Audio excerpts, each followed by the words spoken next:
Hello everyone, thank you for tuning into Vidiot Entertainment Studios for this episode of Vidiot Movie Reviews. I'm the Nerd Lust Daddy, and today we continue our series reviewing every North American live-action video game film adaptation theatrical release. Today we review something a little bit different from what we've been used to, and get ourselves a little adrenaline boost as we review 2014's Need for Speed. O's? How the hell you's gonna make a movie out of a racing game series? I don't know, Pids. A whole lot of imagination, I assume, since it's not like the games have a deep plot to go off of. Let's delay no further and jump right into the fast lane with this one. Now, Need for Speed was released in North American theaters on March 14th, 2014. At this time, 20 games had been released in the series in combinations of mainline releases, along with some spin-offs. As usual, we'll be using the mainline releases for comparison, and those are the Need for Speed, Need for Speed 2, Need for Speed 3 Hot Pursuit, Need for Speed High Stakes, Need for Speed Porsche Unleashed, Need for Speed Hot Pursuit 2, Need for Speed Underground, Need for Speed Underground 2, Need for Speed Most Wanted, the 2005 version, Need for Speed Carbon, Need for Speed Pro Street, Need for Speed Undercover, Need for Speed Shift, Need for Speed Nitro, Need for Speed World, Need for Speed Hot Pursuit, Shift 2 Unleashed, Need for Speed The Run, Need for Speed Most Wanted, the 2012 version, and Need for Speed Rivals. We're just going to use them all for a very loose comparison. Let's be real. It's not like the games themselves have a very heavy or deep plot. They're just an excuse to race pretty and fast cars. Regarding the games, there's not much to say about the plot. Some of them have a plot like Need for Speed Rivals and Need for Speed The Run, to name a couple, but overall they are just a setup for racing some badass cars, if the game even provides a plot-based setup as an excuse for all the vroom vroom. So, let's just move on to the plot of the film and judge it based on its own merits. The plot of the movie revolves around Toby Marshall.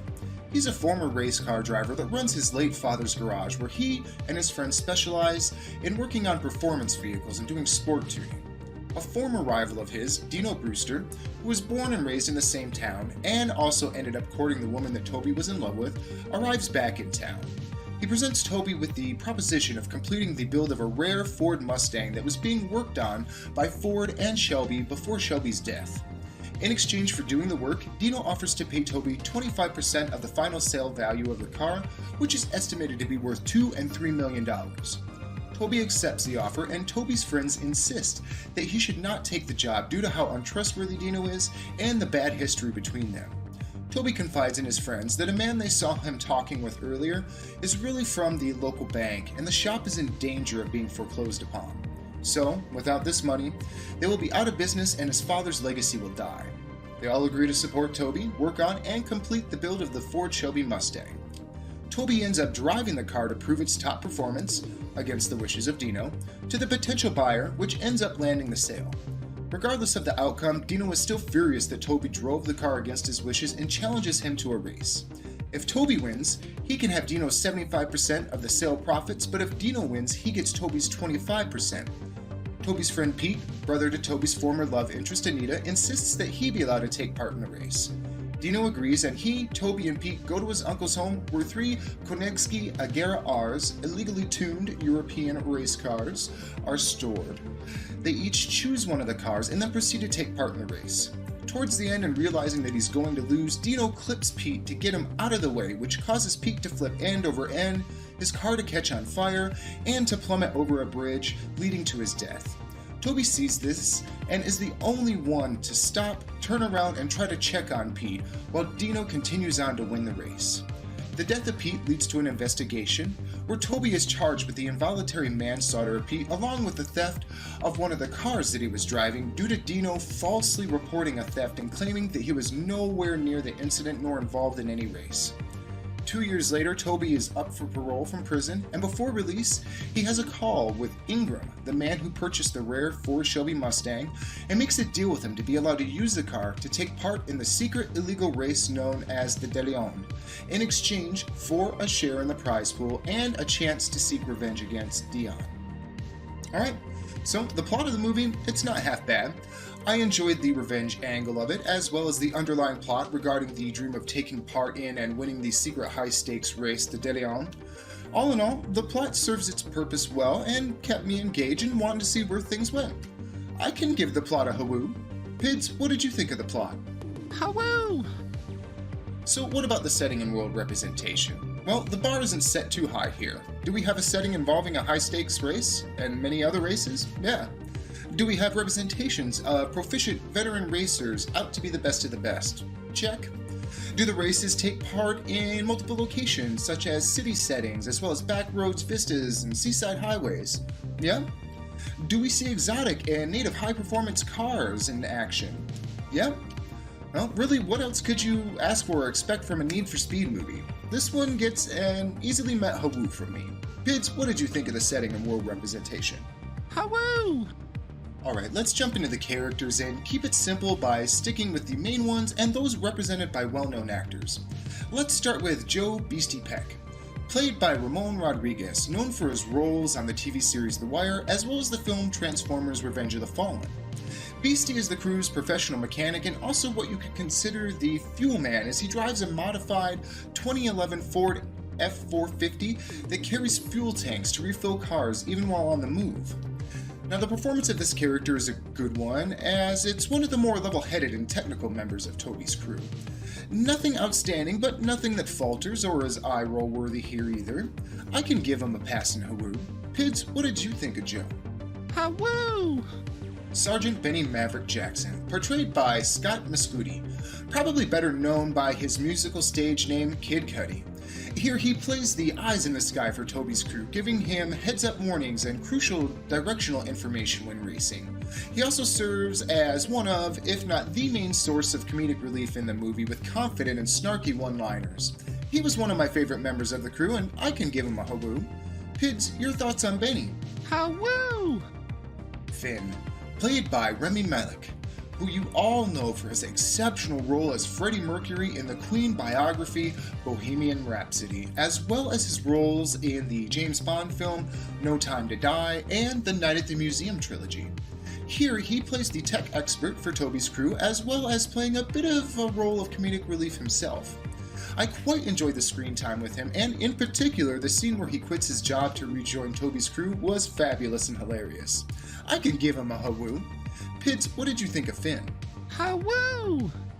Monarch, portrayed by the incomparable Michael Keaton, known for countless roles in films, but most notably as Batman in the Tim Burton films. Here, he's the mysterious monarch that runs the yearly secret racing competition known as the De Leon.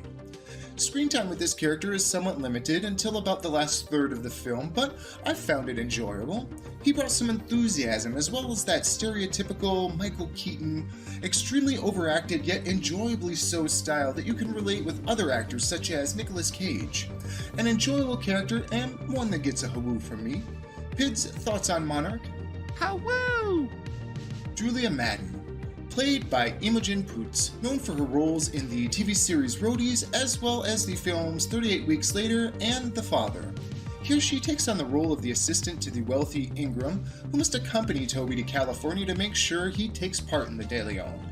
I enjoyed her performance, as she at first plays things off as if she's just a girl who knows nothing about cars, and then crushes Toby with her vast knowledge of automotive mechanics, and even eventually shows off some impressive driving skills.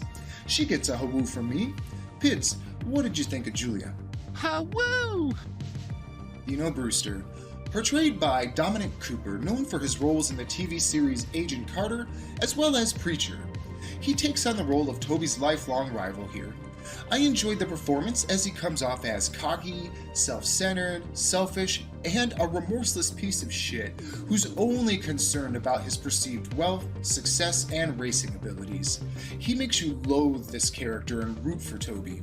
I can give him a hawoo. Pids, what did you think about Dina? Hawoo! Toby Marshall, played by none other than Aaron Paul of Breaking Bad fame. He takes on the role here of the former race car driver trying to keep his father's professional sport tuning business afloat. I liked the portrayal, even if at times it came off as a bit over the top or ham-fisted. He still came off as a man who not only wants to keep his father's legacy alive, but also wants to keep his friends and crew together as well as ensure they are all taken care of. He gets a hawoo from me.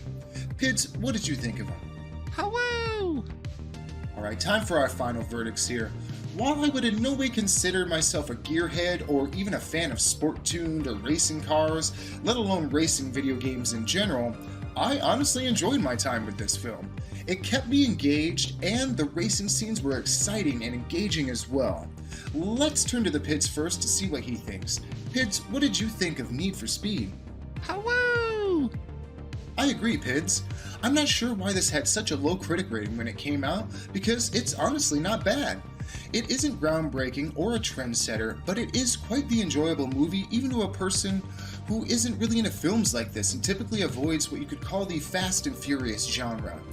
I can give this one a 7s out of 10s. It is an enjoyable and exciting racing and sports car flick that surprisingly had me engaged from start to finish. If you're a fan of these kinds of movies, you can probably bump this up another point. And if you are a fan of the Need for Speed games, I'd check this out as it will probably satisfy your speed demon thrill-seeking needs. The Pids and I want to thank you all once again for tuning into Video Entertainment Studios for this episode of Video Movie Reviews. If you enjoyed our video, please be sure to comment, like, subscribe, and share to show your support. And don't forget to also check us out and subscribe on Twitch, as well as follow us on Twitter. Until next time, I'm the Nerdlust Daddy, as always reminding you all to not be chitfutters to each other. Body autonomy for all, reproductive rights for women, and peace, love, and happiness to all. Take us to the finish line, Pids. Thank you all again for watching. See you again next time.